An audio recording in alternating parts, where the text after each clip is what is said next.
చాలా మందికి ఈ క్వశ్చన్ అన్నది అలానే ఉండిపోయింది. నమస్తే అండి. ఓం శ్రీ గురుభ్యో నమః. ఓం శ్రీ మాత్రే నమః. ఇవాళ చాలా చక్కనైనటువంటి టాపిక్ తో మీ ముందుకు వచ్చానండి. ఇది ప్రతి ఒక్కరి మదిలో మెదులుతున్న ప్రశ్నే. ఏంటంటే చాలా మంది అంటూ ఉంటారు, మా వాళ్ళు, మా అత్తయ్య గారు, మా మామయ్య గారు, మా ఇంట్లో మా సంబంధికులు ఎవరో ఒకరు మరణించారమ్మా, మరణిస్తే ఏడాది వరకు పూజలు చెయ్యకూడదా, దైవ కార్యాలు వెళ్ళకూడదా, దైవ కార్యాలు చెయ్యకూడదా అని కొంతమందికి కాదండి, చాలా మందికి ఈ సమస్య అన్నది, ఈ ఆలోచన అన్నది, ఈ క్వశ్చన్ అన్నది అలానే ఉండిపోయింది. దేవుడు ఫోటోలు కప్పి పెట్టేయాలా, అయితే నిజంగానే శాస్త్రం ఇది చెప్తోందా, లేదా మనం వినిపించుకున్న అపోహలేనా? ఈ రోజు ఈ వీడియోలో ఇవన్నీ తెలుసుకుందాం. సూతకం సమయంలో ఏం చేయాలి, ఏం చెయ్యకూడదు, దైవారాధన ఆ సంవత్సరం రోజులు ఆపాలా వద్దా, దాన ధర్మాలు చెయ్యొచ్చా చెయ్యకూడదా అనే విషయాలను శాస్త్రం యొక్క ఆధారంగా ఇవాళ తెలుసుకుందాం. ఓకేనా? మరి మీరందరు రెడీనా? రెడీ అయితే ఒక థమ్స్ అప్ ఇవ్వండి కమెంట్ లో. కుటుంబ సభ్యులలో ఎవరైనా మరణిస్తే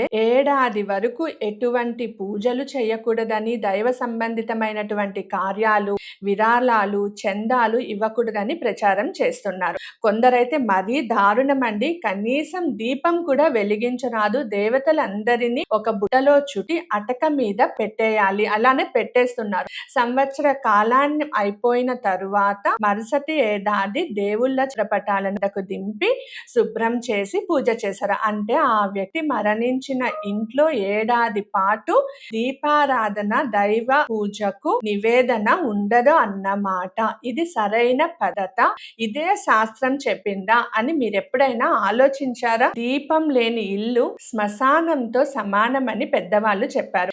ఈ ఒక్క సామెతను చెప్పగానే మళ్ళీ చాలా మందికి ప్రశ్నలు వచ్చేసింటది. మరి క్రిస్టియన్స్, ముస్లిమ్స్ వెలిగించరు కదా, రిలీజియన్ లో ఆ ప్రాబ్లం లేదా, వాళ్ళకంతా మంచే జరుగుతుంది కదా, మనకు మాత్రమే ఎందుకు జరగట్లేదు అన్న ఒక క్వశ్చన్ వచ్చేస్తుంది. మీరు ఎప్పుడైనా వాళ్ళని చూసారా?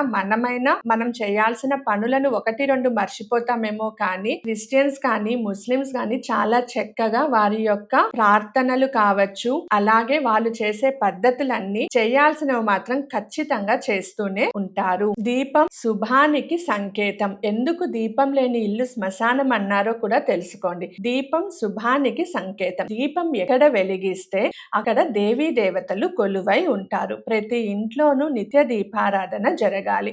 మరణం సంభవించిన ఇంట్లో 11వ రోజు తరువాత శుద్ధి కార్యక్రమం జరుగుతుంది. 12వ రోజున శుభస్వీకారం జరుగుతుంది. ఆ కుటుంబం ఆ 11 రోజులు మాత్రమే ప్రత్యేకంగా పూజలు చేయకూడదు, కానీ మానసికంగా మీరు మానసిక పూజను చేసుకోవచ్చు, మానసిక మంత్ర జపం చేసుకోవచ్చు.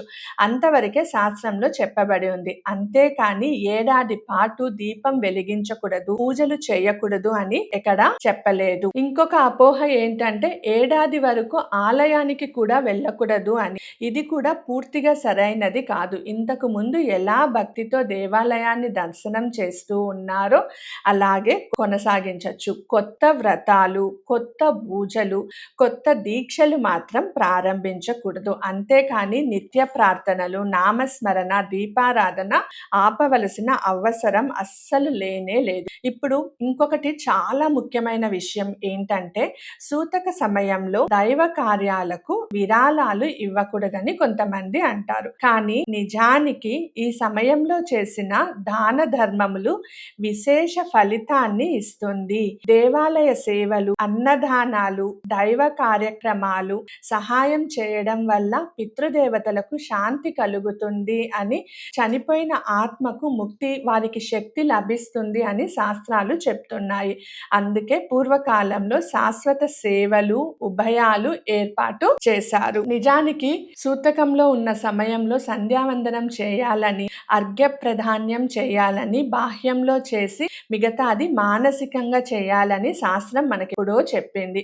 ఎక్కడ ఏడాది రోజుల పాటు ఆలయాలకు వెళ్ళకూడదు అని చెప్పలేదు. మనం ముందు నిత్యం ఎలాగైతే మన దినచర్య ఉంటూ ఉండిందో ఇప్పుడు కూడా మన దినచర్య అలానే పెట్టుకొని దీపాలను వెలిగించుకోవచ్చు. ఇంకా కూడా మీకు డౌట్ ఉందా అండి ఈ విషయంగా? అలానే దీపం వెలిగించకూడదు అని చెప్పారు కదా, అది ఒక పెద్ద అపోహే అండి. కొందరు ఇళ్లల్లో దీపాన్ని ఏడాది వరకు వెలిగించకూడదు అని అంటారు. కానీ చెప్పిన మాట ఏంటంటే, దీపం వలన ఇంట్లో జ్ఞానం వృద్ధి చెందుతుంది. ఉదాహరణకు విద్యుత్ కరెంటు పోయినప్పుడు ఒక చిన్న దీపం వెలిగితేనే ఇంట్లో ఉన్న చీకటి అంతా తొలగిపోయి వెలుగుని ఇస్తుంది. అలాగే దైవ దీపం కూడా మన జీవితంలో ఉన్న నెగటివ్ భావాలను తొలగిస్తుందని ఆధ్యాత్మికంగా భావిస్తారు. కాబట్టి మరణం జరిగిన కారణంగా దీపారాధన పూర్తిగా నిలిపివేయడం అన్నది శాస్త్ర సమ్మతం కాదు. దైవ కార్యాలకు విరాళాలు ఇవ్వకూడదు అనేది కూడా అపోహే. నిజానికి ఈ సమయంలో చేసిన దాన ధర్మాలకు